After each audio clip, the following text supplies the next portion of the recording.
I'm actually surprised that I've done so well on this diet. It's been more restrictive, but I wanted the meat and potatoes, and now I'm just getting the meat. I was really mad at my doctor. I was just mad that he wouldn't tell me there was options other than medicine. We never talked about diet. I'm way sharper, way more able to do my job in a safe manner, literally running circles around 20-somethings. They're dripping sweat. I'm like, I already got up. I ran a couple miles. I lifted weights. Now I'm out here working. You guys are dying. But I'm like, I've been at this for hours and I feel great. And it's just funny to watch these 20-somethings wilt, but I've been putting in the work and I'm able to do my job way better than I have in years. And I also don't spend a lot of time in the bathroom at work on company time.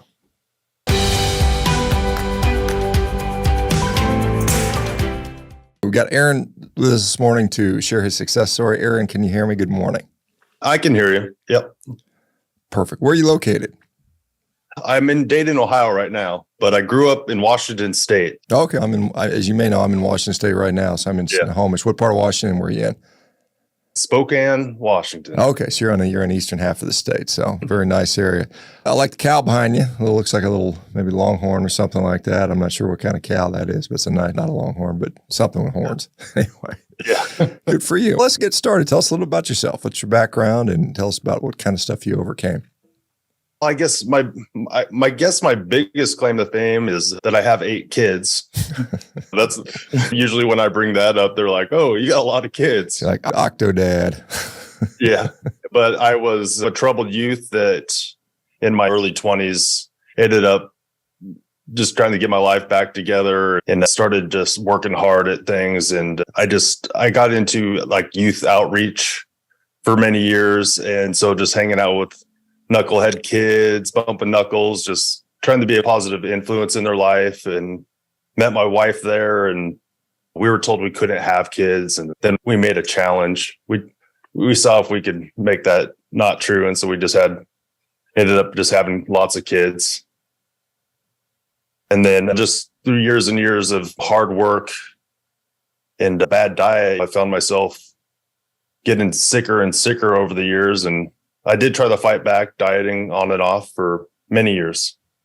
Dropped 30 pounds, gained back 40, and doing a physical labor job a lot of the time, which made it so I could eat a lot and get away with a lot. But over the years, it just caught up with me, and I found myself getting up about 280 pounds and just going to the doctor and not really knowing too much, but they put me on high blood pressure medication. And then my doctor's, "Oh, now you're diabetic." I'm like, "Okay, what does that mean?"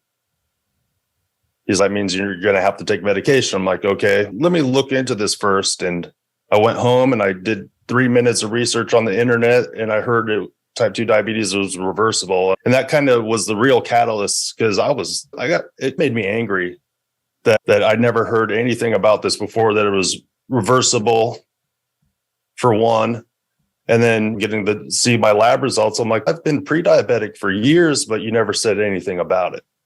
Yeah. You said you've been pre-diabetic for years. So you had hemoglobin A1Cs that showed 5.9 or whatever. How did you know that? Yeah. Well, because I looked back to my labs after he said we had record of them, and it was like I had a 6.7, but I'm like, last time I was here it was a 6.5, and the time before that was a 6.4. Why didn't you say anything then? And what was the answer to that? I'm just curious. He really didn't have an answer. We were just watching it.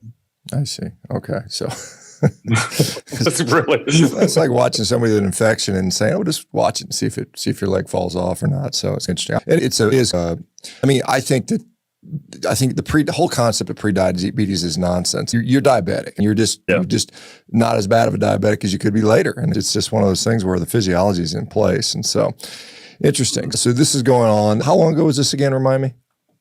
So this happened about April of last year. April last year, you got the diagnosis. I'm diabetic now. And you said you're just eating a garbagey diet. Is that fair to say? So I was on and off keto. Okay. And then I would lose some weight, and then I just gain it back, because I couldn't really do keto very well. For me, it was like I had too many options, And it was too easy just to order some fast food or grab a burrito and say, there's just a little bit of tortilla. I'll skip the rice and stuff like that. Okay. So a loose keto. And it was, I mean, it's one of those things where a lot of people find the complexity of a ketogenic diet, or the, like you said, the fact that you're not really, in many cases, getting rid of all the problematic foods, or you're still allowed artificial sweeteners and things like that. Was that part of it, or that you couldn't stick to it and stay clean on it? One, I don't think I understood it for one, and just how to get access to all the fat, but just working a heavy, like I've been moving furniture for 20 years for charity essentially, but I just got hungry, and you could only eat so many avocados. And so it was just, I don't know. I just tried to get rid of the rice, tried to get rid of the beans, tried to get rid of the carbs, but eventually they just always crept back in because I got hungry. Yeah, fair enough. And like I said, I tell people all the time, any diet that you continue to suffer with hunger, or if you don't like the food, you're gonna fail on. It's pretty much guaranteed. So pre-diabetes, now diabetic. Anything else going on? You're too much weight, but any other health issues that you can remember? So I've had a lot of joint pain. I've suffered with joint pain for years and years, and it's got progressively worse. And even in my job, maybe 4 or 5 years ago, I was like, I'm not going to be able to do this much longer, just because my shoulders, I couldn't lift them over my head and stuff like that. And I thought it was just from overuse of my shoulders working. But after I cut out a lot of the carbs and sugars, I got a lot of that mobility back. It's interesting. Ironically. It's interesting. As an orthopedic surgeon, the perspective was wear and tear, usage, maybe there's some trauma there. But really, I think the biggest factor is nutrition. I think with all these kind of, maybe you would have been maybe somebody would diagnose with shoulder impingement or some kind of rotator cuff pathology sounding. That's pretty typical. But honestly, a lot of times it's just diet related. It really is. And how was your sleep? How was your skin? How was digestion? How were things back then? For the most part, my wife told me I snored quite a bit. So there was that. So I don't think I was sleeping that well. I found out now that I'm sleeping much better that, I wasn't sleeping that well, maybe 5 to 6 hours a night, but not really good restful sleep. I'm trying to think. I didn't have too many gut issues. I did get heartburn fairly enough, but not enough that I thought I needed to see.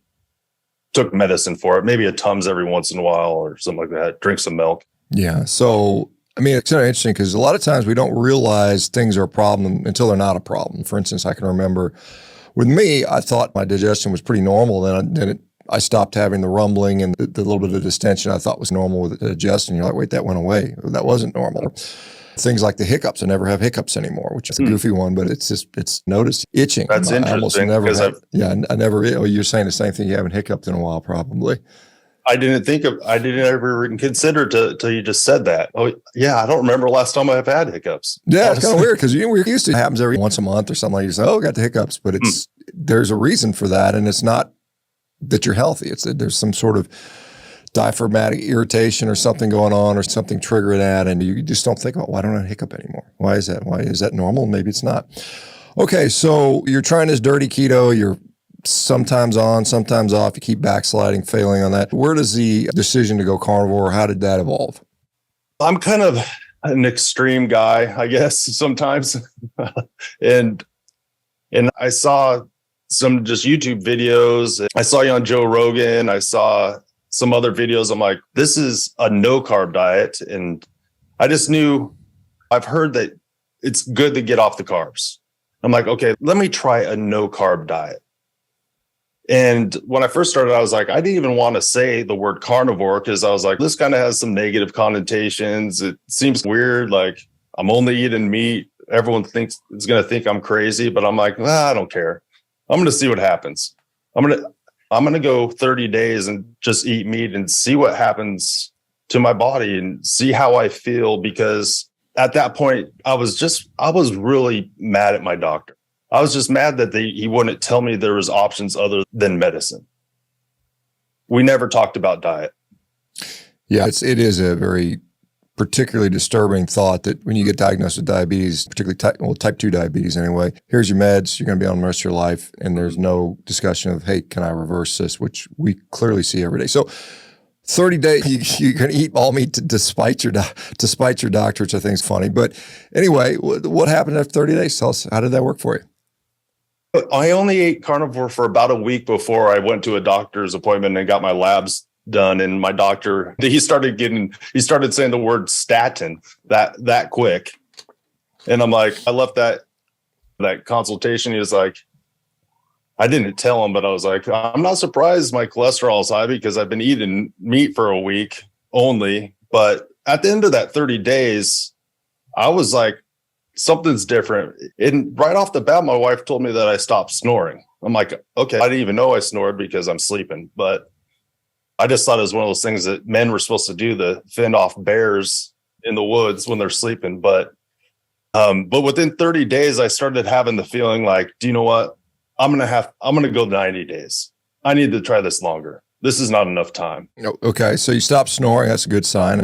And men aren't supposed to snore. We're not supposed to, whether it scares off bears or not, I'm not sure, but it's particularly if you have apnea, that's associated with increased risk for cardiovascular disease. It takes years off your life.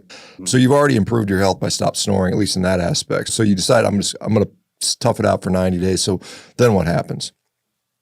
At the time I hit 90 days, I had lost over 30 pounds right off the bat.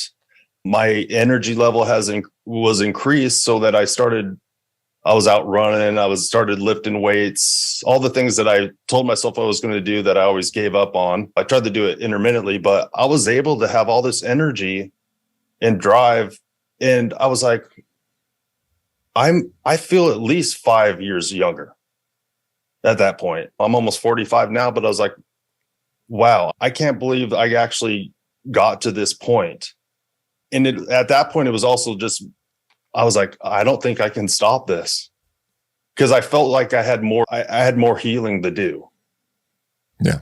And you probably did, and maybe even still do. But okay, so now you're 90 days in. And talk about the transition, hard transition. What did you do? How did you start? What were you eating?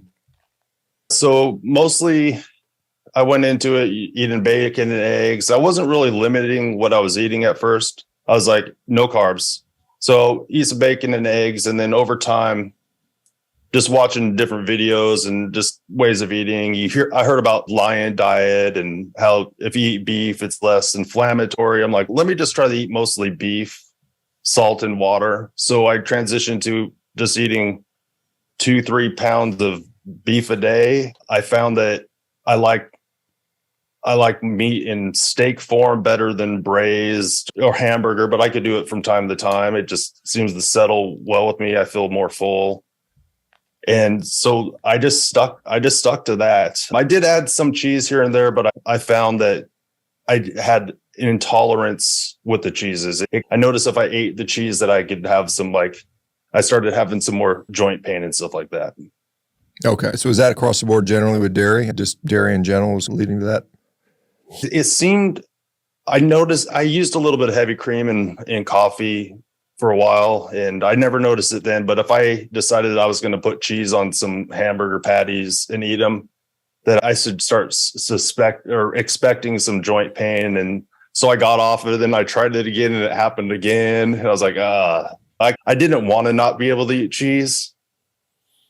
But unfortunately, I think that's just something I'm going to have to live with. Yeah, sometimes it is what it is. And it may be down the road once you, I don't know, sometimes longer times people recover enough to where they can tolerate things again.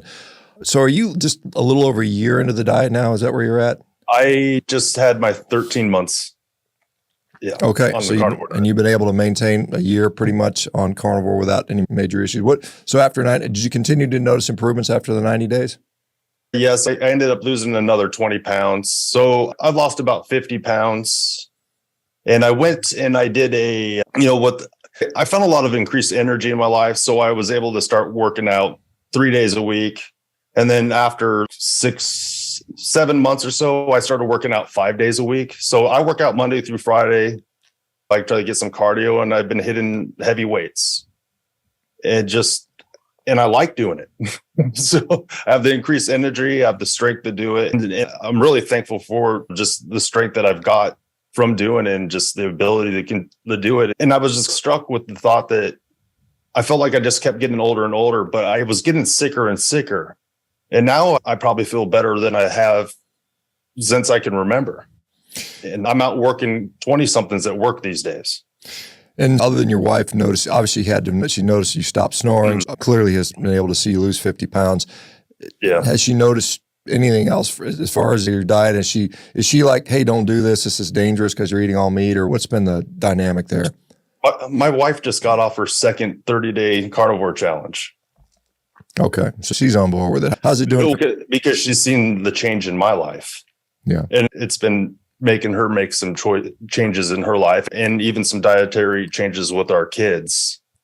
Definitely. Good. The kids need it. Getting good, healthy food into the kids is so incredibly important, because right now, what they start experiencing now is likely going to pattern them for the rest of their lives. And if you just feed them garbage, they're going to grow up eating that, and that's all they're going to do. And they're going to get very sick, and they're going to rapidly get sick. Your doctor diagnosed you with diabetes, said, hey, here, take some pills, I don't know, metformin or whatever he put you on, and said, see you in 6 months or something. Have you been back to him, and have you rechecked your A1C? Yes. I never took the metformin. And when he suggested the statin, I never took it because I started doing research like I did before. I'm like, okay, I'm not sure this is the right course of action. But I went to my doctor, and we did another A1C test after being on the diet it was only like 90 days or so, a little over 90 days. I went back there, and my A1C went from 6.7 to 5.7 within 90 days. So good. Drop the full A1C. But what did the doctor say about that? He said, oh, that's pretty good. But he said, unfortunately, your LDL cholesterol is the highest I've ever seen ever. Okay. Because it was like 438. Yeah, that's clearly high. Most doctors are going to freak out about that. Okay, so how did that discussion go? So where did you go from there? My diabetes is better, which is clearly a risk factor for cardiovascular disease, but my LDL is high, which is also considered a risk factor for cardiovascular disease. Correct. So essentially the only answer my doctor had for me was to take the statin drugs or lower the LDL. And I gave him a little bit of resistance. I said, here's something that you didn't realize. One, I lost over 30 pounds. They didn't even notice I lost the weight. So that was not a good sign. But then look at these other labs, because my HDL cholesterol has gone way high and my triglycerides are way down. Like you could see it. It's like, you're right. It was like he's never even seen those numbers before in his entire life, or anyone ever questioned them. These are markers for health, though. But he's like, essentially, I guess I could send you to an endocrinologist and we'll see what they say, because I don't specialize. It just seemed like he didn't know anything other than take the statin. Yeah, that's pretty typical. And they're not going to run into a lot of people like you that have clearly you've improved many aspects of your health. You're no longer snoring. You lost 50 pounds, your triglycerides have dropped, your HDL has gone up, your diabetes has basically gone away. And so what do you do with that? LDL is up. So if we suggest a dietary change, hey, maybe you should cut back on the red meat, you do that, and maybe you fall back into your other pattern or something along those lines is unsustainable for you, as you previously shown. You said you're 40, you're 44, just about to turn 45. One of the thoughts would be, in my view, is like, hey, let's get some sort of baseline imaging, CAC score, something along those lines, see what's going on, and just monitor things. Has that been proposed to you, or has that been done? So I ended up having to advocate for myself, honestly, because no one else was doing it. So I called the place and I was like, yeah, I need a CAC score. And they're like, is it referred by your doctor? I said, yeah. And so I got one. Okay. And I went in and I got that CAC score because people were saying I should do that, just at least to get a baseline to see where I'm at. And a lot of people have told me, like, we got one done and it's zero. So I was really expecting a 0 when I got that CAC score back. And then I got it was 122. Yeah.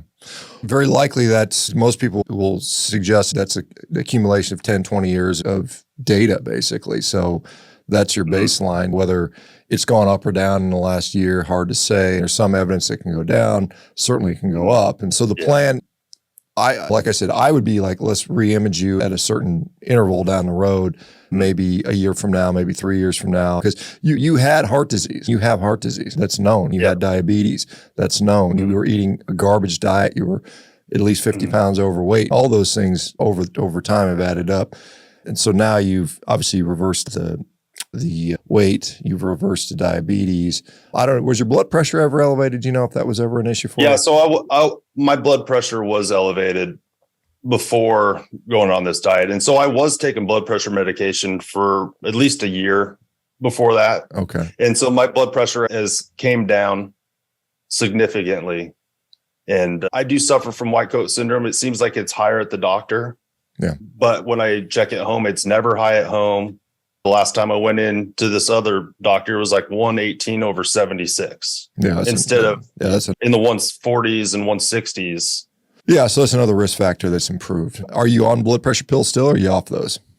I stopped taking them. I didn't need them. Okay. So if you got normal blood pressure, you probably don't, most likely. I didn't want to pass out and smack my head or anything, because I've heard of people that go on the diet and they're taking this medication and they get lightheaded and fall over.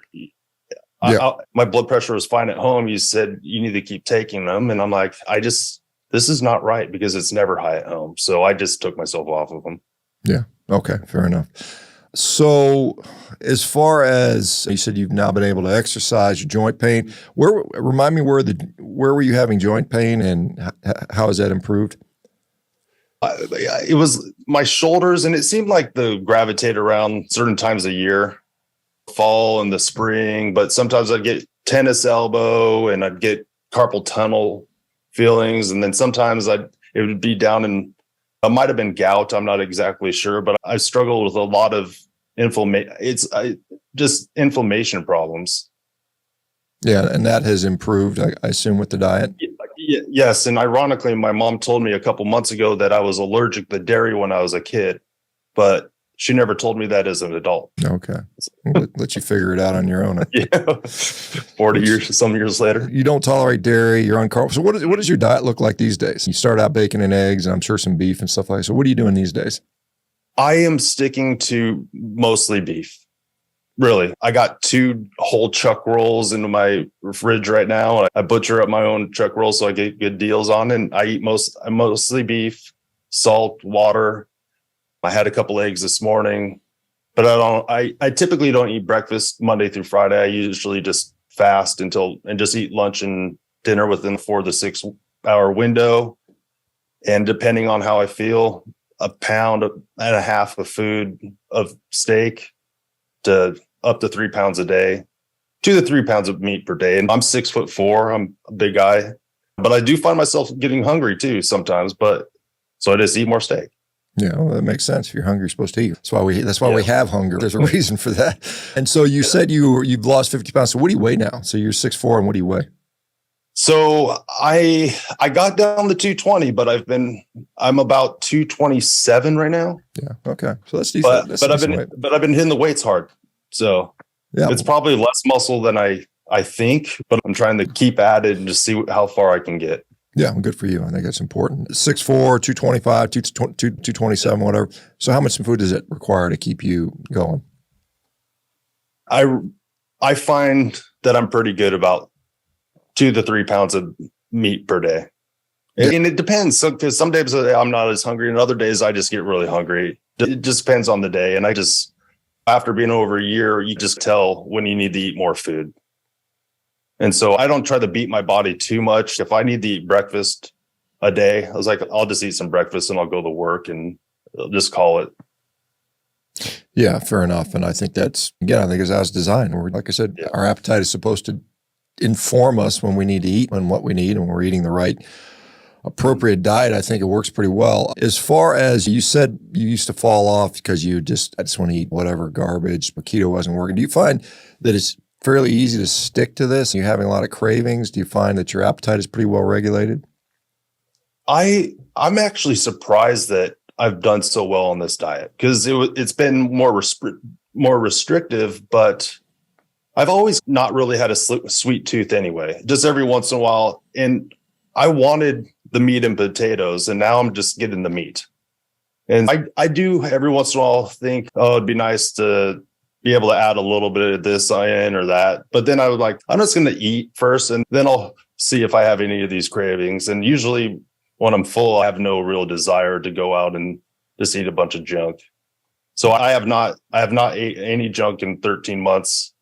I did give myself a couple of, I don't want to say cheats, but it was like, when I meet this goal after my 90 days, I'm like, I'm going to eat some pot stickers. For some reason in my head, there's these pot stickers at this restaurant that I really loved, and I got them, and I got 6 of them, and I'm like, I'm going to only eat half of them.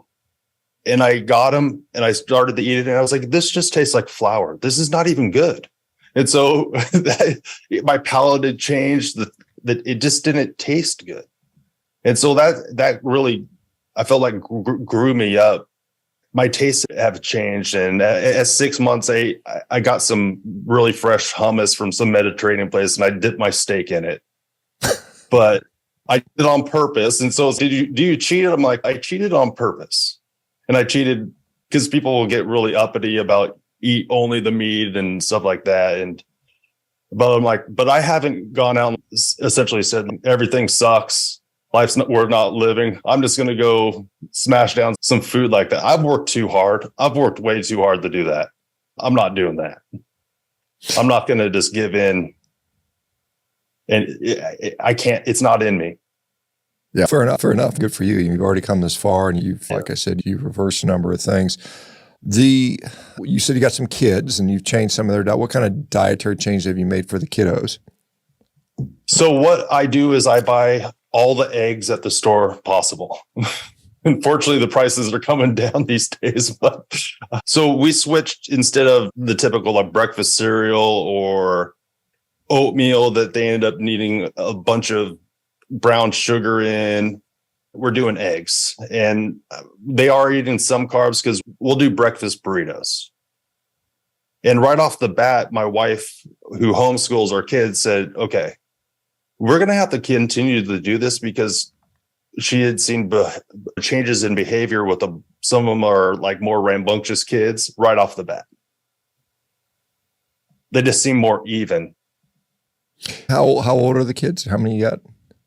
8 kids. So okay, 14, 13, 11, 9, 7, 6, 4, 2. Wow, you guys have been busy. You got a couple some twins in there. Sounds like, I assume we got one set of twins. Yeah. Wow, that's a lot of kids to feed. And let me ask, one of the things that you got a big family to feed, and how financially, because a lot of people will say, hey, there's no way I could do a carnivore diet with a family. And has it been the net even for you, or what's it been with you guys? My kids don't eat complete carnivore, and my wife does it, but she's been doing it on and off. But for me, I think I'm not buying the Red Bulls. I'm not stopping by the McDonald's or Wendy's. I'm not going through any of these places. And I actually think it's pretty affordable if I make sure that I eat hamburger, sometimes, because you can get it for under $4 a pound. I've been buying these chuck rolls lately for $4 a pound. I'm like, that is manageable. It's actually, I guarantee I'm spending way less. I know I'm spending way less for my personal consumption of food at this point. And inherently, my wife is actually eating all my steak, so I keep having to buy more these days. That is a problem when you get other people on the diet. They're like, okay, now they're eating all my stuff. As far as, what about at work? Are you eating this stuff at work? And people had to have noticed you losing 50 pounds. That's pretty obvious. Yes, they've noticed I've lost 50 pounds, but yet they won't listen to me on what they need to do with their lives. Because I typically don't eat at work. I usually come home for lunch. I try to cook it. I work close enough. I'll just come home for lunch and just grill up a steak on outside of my flat top grill and then eat. And there's that. But at work, I work with some older gentlemen that have really bad health problems. They're way overweight. They're drinking liquid candy all day, and they all have all these medical problems. And I'm like, I'm trying to keep my mouth shut, but I can't all the time because it's hard, because I'm their boss and I need them to do stuff, but they can't do it because they're out of shape. They think they're old, but no, it's just because a lot of it's because they're just out of shape. And they're like, I don't know what to do. My back hurts and this hurts. I'm like, but you're eating horrible. I'm trying at work to get people to be healthier and stuff like that, but I didn't realize that someone could lose 50 pounds in front of someone and be like, oh, that's awesome. But then put blinders onto it and just ignore it.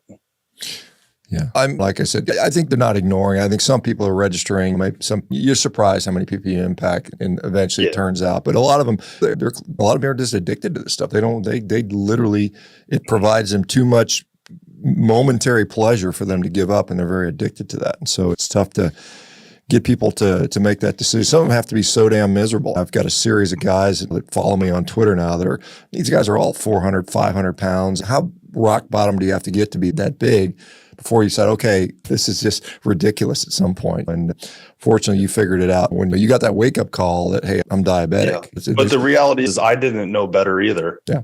I feel like I did know better, but I just didn't. I either ignored it or I just didn't know enough. Honestly, I didn't know a lot about nutrition or what I should eat. I just went with what normal people said. And I thought I was doing a good job, but I wasn't. Yeah, there's a lot of people in that situation, undoubtedly, that they don't know what to do, or they're, like I said, there's just so much, I guess, conflicting information out there that people just get frustrated because they're like, I'm told, you tell me I'm supposed to eat less whole grains and fruits and vegetables and lots of salads. And whenever I try, I always fail because it's not sustainable, because it just doesn't provide me the energy that I think I need. And so this is, like I said, this is one thing. It's so darn simple. I hate to eat a bunch of meat to get full. And you tell somebody that, and one, they don't believe you because you're like, how can that work? But it clearly does. We see it over and over again. Yep. As far as you talked about, you're back working out. How about your performance on the job, both physically and mentally? Are you finding that you're sharper thinking wise? And yeah, at work specifically, I'm way sharper. I'm way more able to do my job in a safe manner. I'm literally running circles around 20 somethings. They're dripping sweat. I'm like, I already got up. I ran a couple miles. I lifted weights. Now I'm out here working. You guys are dying, but I'm like, I've been at this for hours and I feel great. And it's just funny to watch these 20 somethings wilt, but I've been putting in the work and I'm able to do my job way better than I have in years. And I also don't spend a lot of time in the bathroom at work on company time. Yeah, I guess there's that. If you're eating all that fiber, you're spending a lot more time in the toilet trying to push that indigestible stuff out of you. Have there been any negatives or downside to doing this that you can think of? Yeah, I don't think it's a negative, but the hardest thing I've had to wrestle through is just trying to wrap my head around if I'm making the wrong decision when it comes to my cholesterol, because I got my wife, I got a lot of kids I want to be around for. I want to see I want to see grandchildren, great grandchildren. And the hardest thing is just wrap my mind around the science and what people are saying about these things. Am I making the right choice? And that has been the hardest or the downside for me. But I feel at this point, I've climbed that mountain and I'm sitting on it like, how do I feel? I feel better than I ever have.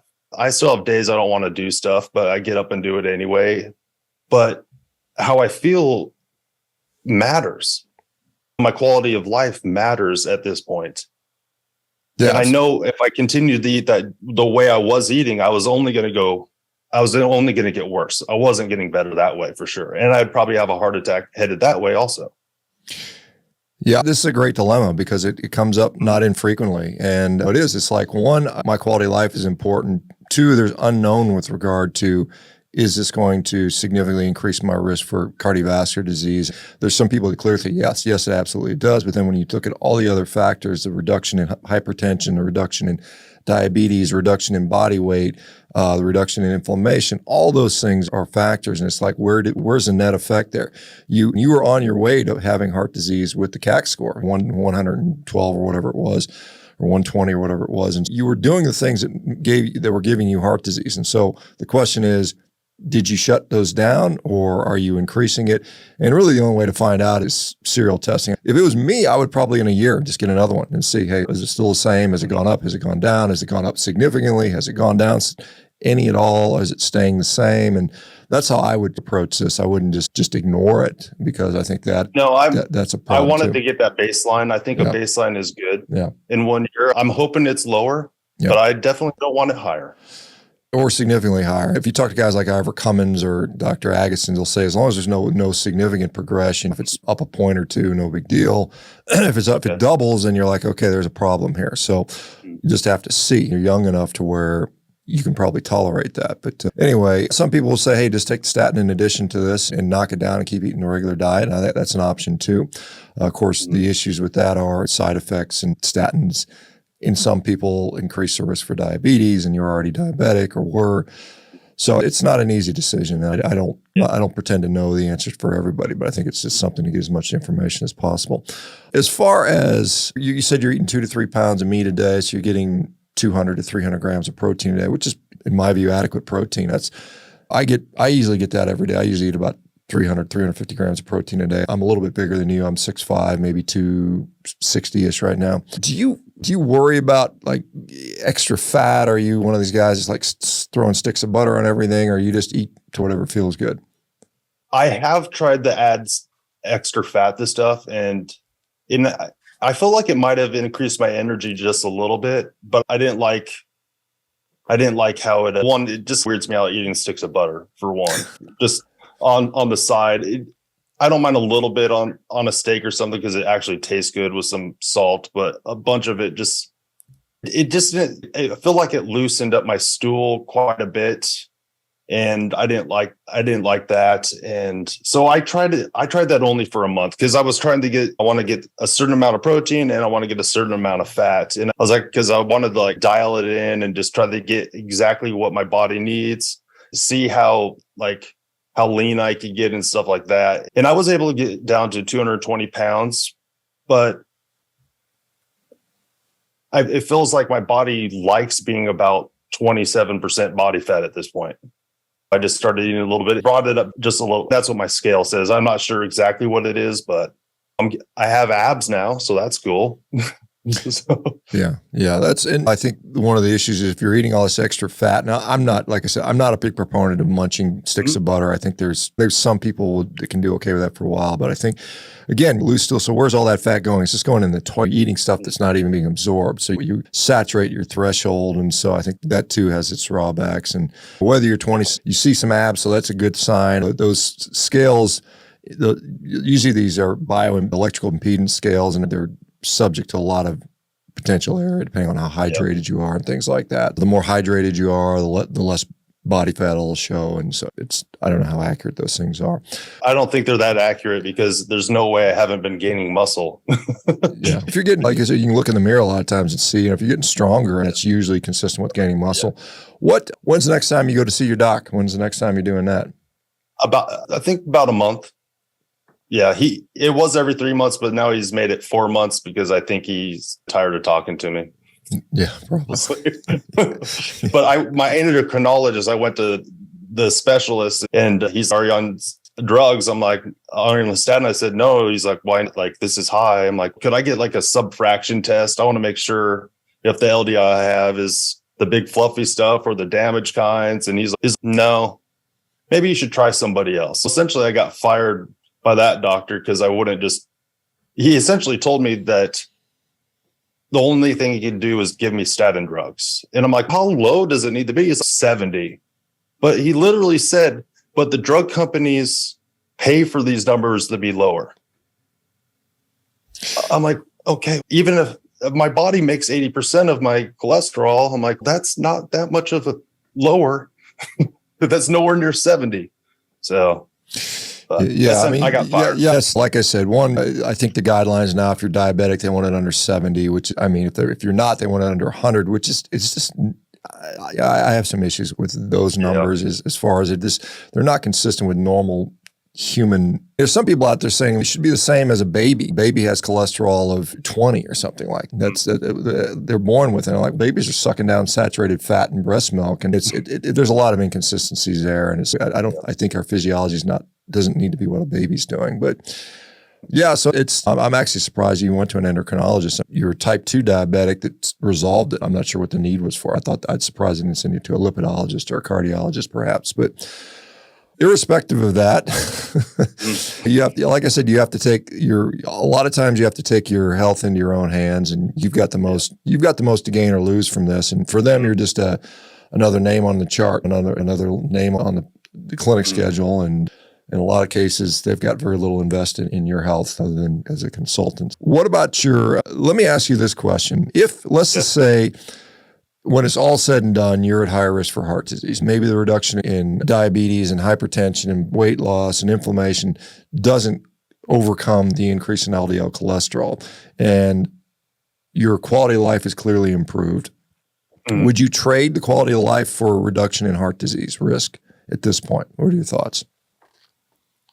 I'm not sure if I lower my heart disease risk, it's probably going to come with increased risk for diabetes or something else, really. Yeah, potentially. Sometimes you move one down, you increase the other, and statins do generally increase the risk for diabetes somewhat, or at least there's some say suggestive of that. We certainly know your diet that you're on before. No one's suggesting you go back to eating garbage. But let's just say, hey, maybe you should just start eating more fiber and plant a bunch of leafy greens and things like that, and maybe not so much saturated fat.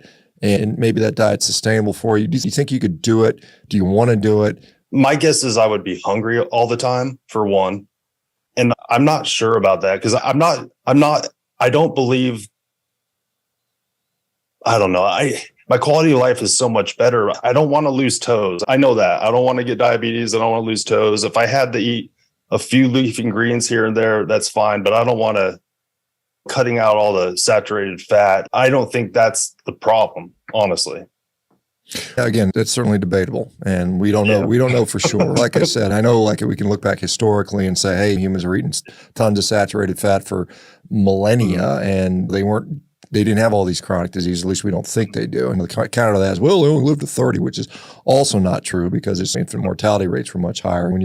If any of us go out and live in the wild and raise a family out there, a couple of our kids are going to get picked off or die or trauma or predation or something like that. So it's a very different thing. And we know that we have fossils of older humans that lived to 80 years old. They were living there. Clearly, we've got historical accounts. Guys like Ben Franklin and Leonardo da Vinci, all these guys are living into their 80s, 500 years ago, some of them. So it's interesting. What are your goals at this point? You've been doing this for a little over a year. Any plans as far as physical? I mean, I guess you're doing some coaching now as well. Correct me if I'm wrong. Yeah. So my goal was that 30 days, and it went to 90 days. It went to 6 months. That went to a year. And then as soon as the year was getting close, I was like, I guess I'm going to go 2 years. And I tried not to think is in forever. I'm like, I'm going to go another year and let's see how much healing I could get in my body, how much stronger I can get, how much better I can feel. So my goal is to make it to 2 years, eating this way and continue working out and getting stronger. And I've been doing some coaching, but a lot of that was just because I happened to film my first 90 days on the carnivore diet, and the change that happened, put it on my family YouTube channel, and 70,000 people watched it. And I was like, there's a lot of people out there doing this, and people it blew me away. And then there's all these people that are struggling with these things that are asking me questions like, how'd you do this? How'd you do this? And I was like, I don't know. I just felt a heavy weight because I had found so much healing in my life. I felt like I need to give back. I need to give back some at this point because I was stuck in a place that I thought I could never get out of it. And I got out of it somehow. I finally got out of it. And I'm thankful for it. It gave me quite a passion. Essentially getting rid of the carbs and the sugars, no processed foods, man, I know that's the way for me to go. Yeah, clearly. I don't care what dietary proponent you have, whether it's vegetarian, vegan, Mediterranean, DASH diet, paleo, low carb, carnivore. It's all get rid of the processed garbage. And then it's what can you eat that's sustainable that allows you to do that. And a lot of people, like I said, you go on these sort of moderation diets, as I'll call them, and it just doesn't work for a lot of people. For a lot of people, it just doesn't. Moderating doesn't work. And so sometimes this quote unquote extreme fad restrictive diet is actually the most freeing diet for you. And I see that just again. And like I said, I think as I'm seeing as someone who has helped to bring this to public awareness, More and more people are doing there's an explosion in number of people doing this now all across social media, thousands and thousands of people adopting it, and almost all of them are getting really good results. And it's particularly when it comes to things like weight loss. Like I said, I've got a whole flock of these 400-pound dudes that are just 50 pounds, 80 pounds, 100 pounds, 200 pounds down. And it's pretty remarkable. So good for that. Yeah. So you said you had, I guess, a YouTube channel. Tell me about what kind of social media you have and what kind of reception you've gotten with that. Oh, man. It really blew me away. I was not expecting it. I even had people at church. I saw you on YouTube. Let's talk about diets and stuff like that. I'm like, okay. I'm not sure you actually want to know what I was doing, but I was at some men's retreat. They're like, you're the guy that only eats meat. I was like, yeah, I guess I am. Who told you that? I'm out there, and the reception on YouTube has been awesome. Really. And I was not expecting that. So I've been running with it ever since that first 90-day video and just putting out content and just essentially coming at it as trying to teach people, like show people essentially how I'm thinking through these things, how I'm wrestling through these things.